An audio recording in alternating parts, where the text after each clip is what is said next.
ENB awards में UP तक की धूम। यूपी चुनाव के लिए बेस्ट इलेक्शन कवरेज का जीता अवार्ड। आपका बहुत बहुत शुक्रिया।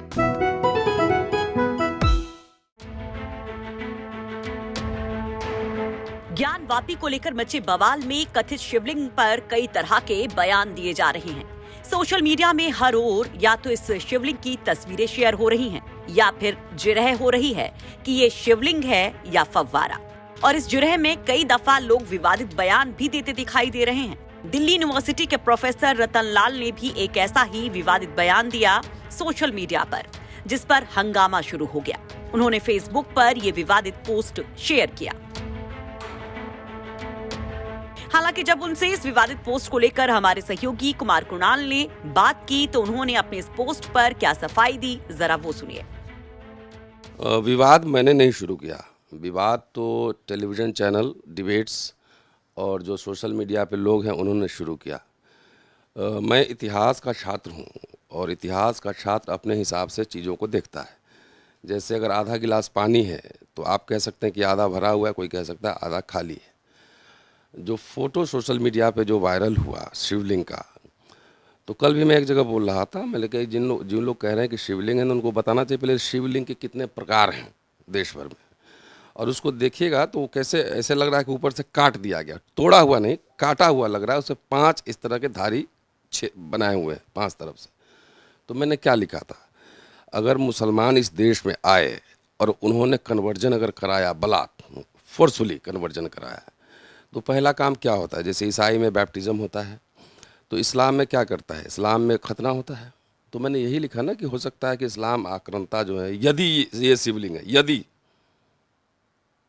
तो लगता है कि इससे छेड़छाड़, साधु भी कर रहे हैं छेड़छाड़ हुई है, तो उस साधु को और टेलीविज़न वालों से पूछना चाहिए कि छेड़छाड़ का क्या मतलब है। मैंने कहा कि उसमें लगता है कि इन लोगों ने खतना किया है उपहास करने के लिए। जैसे बुद्धिस्ट प्रतिमाओं को तोड़ा गया है, बुद्धिस्ट टेम्पल्स में बिहार पे कब्जा किया गया है, तो क्या किया गया, बुद्ध की मूर्ति तोड़ा, किसने तोड़ा।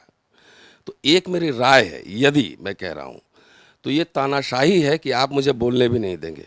अगर आक्रांता जिस समय, पहले तो ज्ञान वापी मस्जिद किसने बनाया और कब बना, इसका कोई डॉक्यूमेंटल प्रूफ नहीं, कोई डॉक्यूमेंटल प्रूफ नहीं। जो भी मीडिएवल हिस्ट्री के लोग हैं वो जानते हैं। और दूसरी बात है कि इस पर शिवलिंग है कि नहीं चर्चा होगी तो आर्ट हिस्टोरियन बात करेंगे, आर्ट आर्किटेक्चर पे जो काम करते हैं वो बात करेंगे। अब 2 मौलाना 2 साधु बैठा के आप इस पर बहस करा रहे हैं और वो कह रहे हैं कि नहीं है ही, टेलीविज़न चैनल पर ओपिनियन बना रहे हैं। तो मैंने ये भी कहा है कि ये तो 2024 का इलेक्शन एजेंडा सेट हो रहा है। अगर शिवलिंग को लेकर के एक आपत्तिजनक टिप्पणी अगर हो तो आपको लगता नहीं है क्या कि कहीं ना कहीं भावनाएं हैं, कई लोगों की आहत हुई होंगी और इसीलिए ऐसी टिप्पणियां हैं और इसीलिए आपके खिलाफ ऐसा गुस्सा है? पीपल का पत्ता हम तोड़ दे तब भी आपकी भावना आहत हो जाएगी। कुत्ता ही यहाँ भैरों की सवारी है, उल्लू भी सवारी है। अब मेरी भावना आहत नहीं हो रही। लाखों लोग मुझे गालियाँ दे रहे हैं, अम्बेडकर को गालियाँ दे रहे हैं, तो मैंने एक शब्द इस्तेमाल किया तो उनकी भावना है। आपके पाँव चरण और मेरे पाँव लात, हमारी भावना आहत नहीं हो रही है।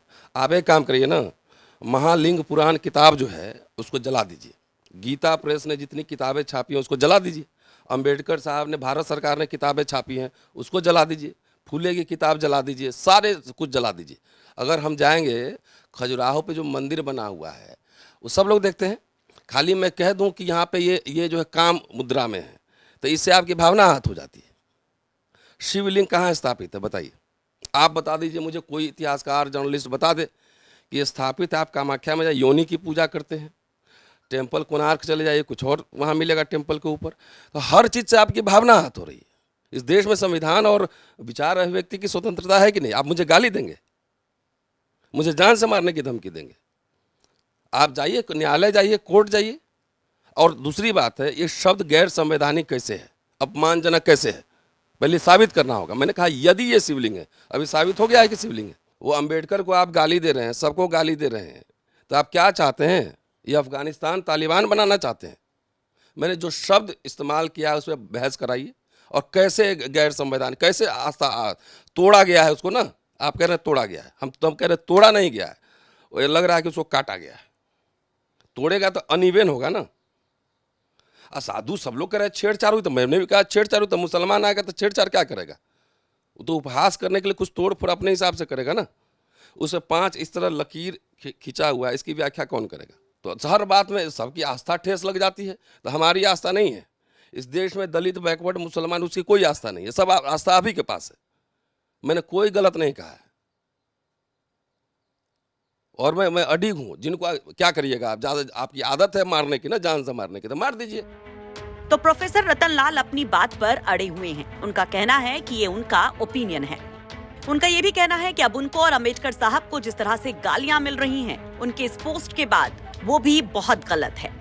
उन्होंने इसके लिए प्रधानमंत्री नरेंद्र मोदी को चिट्ठी लिखकर AK-56 का लाइसेंस देने की मांग भी कर दी है और अपनी इस मांग की वजह से भी वो चर्चा में है। सोशल मीडिया पर लगातार बहुत दिनों से और कई बार फ़ोन पे भी धमकियां मिलती रही हैं मुझे, और कई बार मैंने पुलिस को शिकायत भी की है। और इस बार 2-3 दिन से जिस तरह से गंदी गंदी गालियां, धमकियां और तमाम बातें हो रही हैं, और जान से मारने की तो तमाम बातें हो रही हैं, तो मैंने चिट्ठी लिखा है कि भारत के संविधान के हिसाब से सबको आत्मरक्षा का अधिकार है। अगर कोई कह के आए, 2-4 आदमी आए, तो अपनी रक्षा डंडा से भी कर सकते हैं।